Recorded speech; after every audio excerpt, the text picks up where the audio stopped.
صل على سيدنا ومولانا محمد وعلى سيدنا علي وسيدتنا فاطمة وسيدتنا زينب وسيدنا حسن وسيدنا حسين وعلى آله وصحبه وبارك وسلم.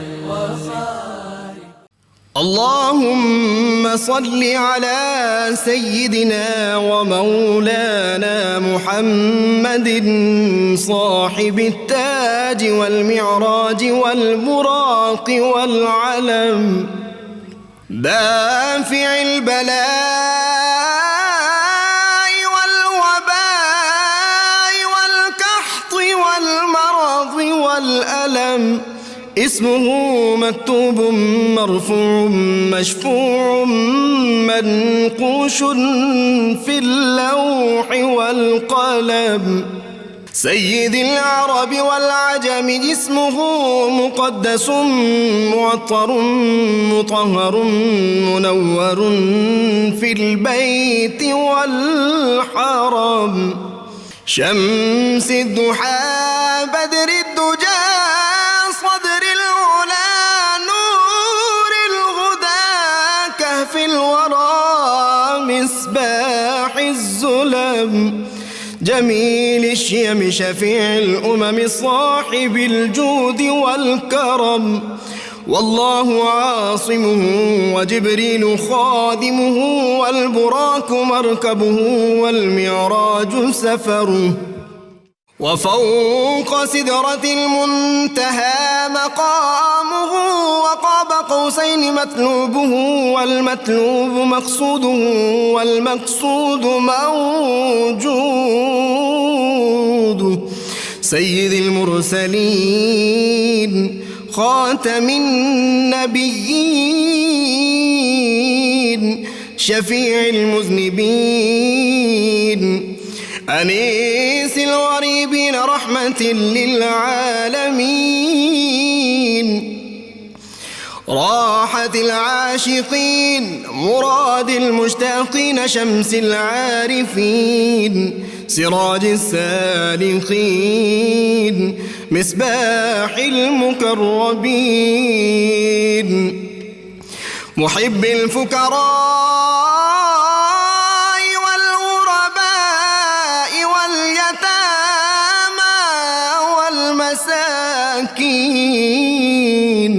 سيد الثقلين نبي الحرمين إمام القبلتين وسيلتنا في الدارين صاحب قاب قوسين محبوب رب المشرقين ورب المغربين جد الحسن والحسين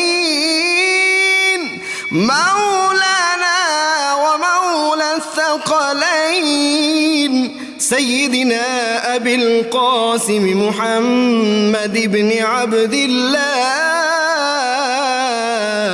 نور من نور الله